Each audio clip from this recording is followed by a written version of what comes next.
नमस्कार दर्शकों, जयगांव मिरर्स में आपका स्वागत है। इस समय हम लोग लाइव हैं जयगांव शहर के भानु मोड़ यानी जीएसटी मोड़ से परिचित है। इस क्षेत्र से GST check post, Asian highway 48 और आप सभी के समक्ष इस समय लाइव जुड़ने का उद्देश्य ये है कि आपको बता दें कि कल से जयगांव शहर में अनिश्चितकालीन बंद का आह्वान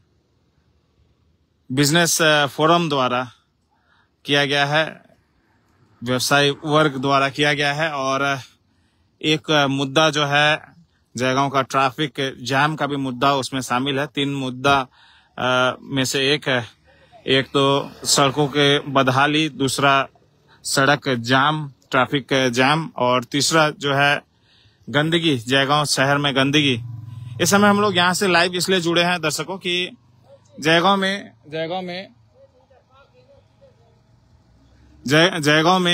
जो समस्या है ट्रैफिक जाम का,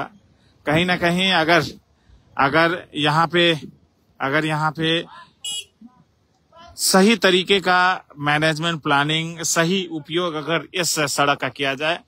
एशियन हाईवे 48 पासाखा जाने वाले मुख्य सड़क, तो जयगांव शहर का काफी ट्रैफिक की प्रेशर जो है कम हो सकता है। आपको ये हम लोग दृश्य दिखाना चाहेंगे कि यहाँ से गाड़ियां आती है, यहाँ पे एक चेक पोस्ट मौजूद है, और अगर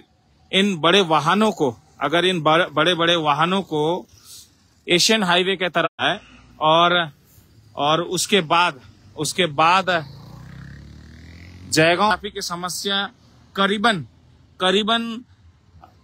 कई हद तक समाधान हो सकता है। यह सड़क जो है इसका कैपेसिटी काफी ज्यादा है। यह सड़क काफी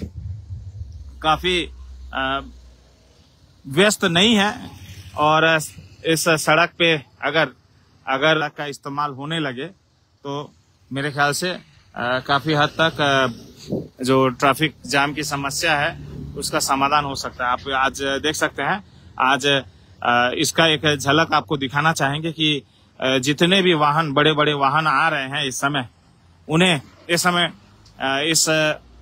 एशियन हाईवे पे मोड़ दिया जा रहा है। क्योंकि आपको बता दें कि जयगांव सड़क में काफी ज्यादा ट्रैफिक की समस्या इस समय देखी जा रही है। और अगर जब तक कस्टम का जो ड्राई पोर्ट जो कि पासाखा रोड इस एशियन हाईवे में होना है, काफी बड़ा जगह वहां पे अलॉट किया गया है। जब तक कस्टम का ऑफिस वहां पे शिफ्ट नहीं होता, ड्राई पोर्ट वहां पे नहीं बनता, तब तक एक टेक्निकली जो कम्युनिकेशन है उसका समस्या जरूर देखी जा रही है। अन्यथा इस सड़क से आपका एशियन हाईवे पासाखा वाले चेक पोस्ट से अगर इस तरफ से अगर भूटान प्रवेश बड़े वाहनों का जाना आना हो जाए तो मेरे ख्याल से समस्या का काफी हद तक जो ट्रैफिक जाम का समस्या समाधान हो सकता है। और एक अपील ये भी रहेगी प्रशासन से कि भले ही भूटान में बड़े बड़े वाहनों का प्रवेश इस सड़क से ना होता हो, फिर भी अगर बड़े बड़े वाहनों को डाइवर्ट कर दिया जाए इस सड़क पे, और उसके बाद फिर वापस टाइमली 2 गाड़ियां या 4 गाड़ियां करके भी अगर उन्हें शहर के तरफ में अगर जाने की अनुमति समय पे दिया जाए तो भी ज्यादा कंजक्शन ना हो। लेकिन समस्या केवल इतनी ही नहीं है, समस्या कई सारे हैं जयगांव में। आपको बता दें कि ट्रैफिक की एक मुख्य समस्या सड़कों पे बड़े वाहनों का पार्किंग भी है। आपको बता दें कि जयगांव शहर में जितने भी बड़े बड़े वाहने, कुछ भूटान नंबर वाहने जो चलती हैं, उसके काफी सारे जो ड्राइवर होते हैं, जो वाहन चालक होते हैं, वो भारतीय होते हैं, जयगांव के होते हैं, और लिहाजा वो लोग बड़े बड़े वाहनों को अपने ही मोहल्ले में, अपने ही शहर में रोड किनारे हो या कहीं पे भी पार्क कर देते हैं, और उसके वजह से भी काफी ट्रैफिक जाम का सामना करना पड़ता है। समय समय पे आपको देखने को मिलेगा कि स्कूली बस ट्रैफक जाम में फंसे मिलेंगे, कभी एम्बुलेंस, कभी पेशेंट के गाड़ियां, और कभी कभी प्रशासनिक अधिकारीगण के भी गाड़ियां सड़क जाम में फंस जाती हैं। तो इस समय मुझे ऐसा लगता है, व्यक्तिगत रूप से मैं ये राय सलाह के रूप में ही मैं कहना चाहूंगा कि अगर प्रशासन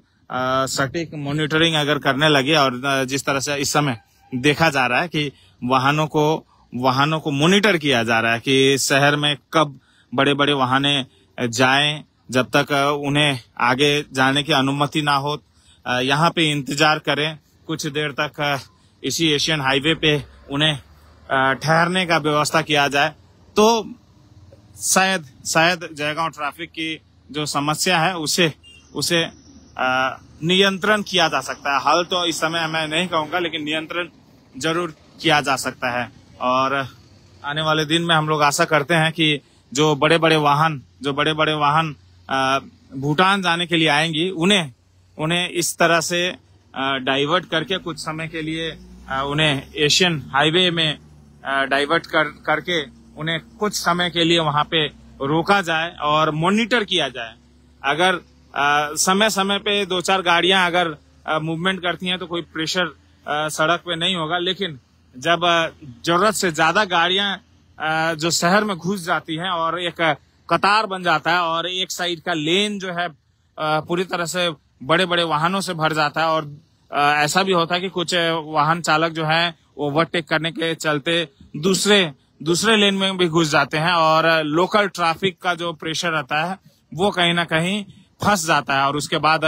भयंकर ट्रैफिक जाम जयगांव में हो जाता है। तो आने वाले समय में हम लोग आशा करते हैं कि प्रशासन जो है इस विषय में ध्यान देगी, और इस जो सड़क जो एशियन हाईवे 48 जो बना है, पासाका जाने वाले जो मुख्य सड़क बना है, भूटान का जोड़ने वाला मुख्य सड़क जो बना है, उसका सही अगर इस्तेमाल अगर होने लगे तो जयगांव वासी और साथ साथ में भूटान, हमारे पड़ोसी मित्र देश, प्रिय देश भूटान के निवासियों को भी काफी सहूलियत, काफी सहायता पहुंच सकता है। आशा यही करते हैं कि आने वाले समय में जयगांव ट्रैफिक की समस्या का निवारण होगा, समस्या का समाधान होगा, और प्रशासन अपनी जो व्यवस्थाएं हैं, मॉनिटरिंग है, वो और भी सुचारू रूप से बेहतर ढंग से अगर करे तो मेरे ख्याल से काफी हद तक जयगांव में समस्या कम किया जा सकता है, और कुछ हद तक जरूर राहत मिल सकती है। जयगांव मिरर्स के लिए मैं विजय कुमार गुप्ता इस समय यहाँ से विदा लेना चाहूंगा। फिर किसी और क्षेत्र से जुड़ूंगा। इसी तरह से हमारे चैनल के साथ जुड़ते रहिएगा। जय हिंद।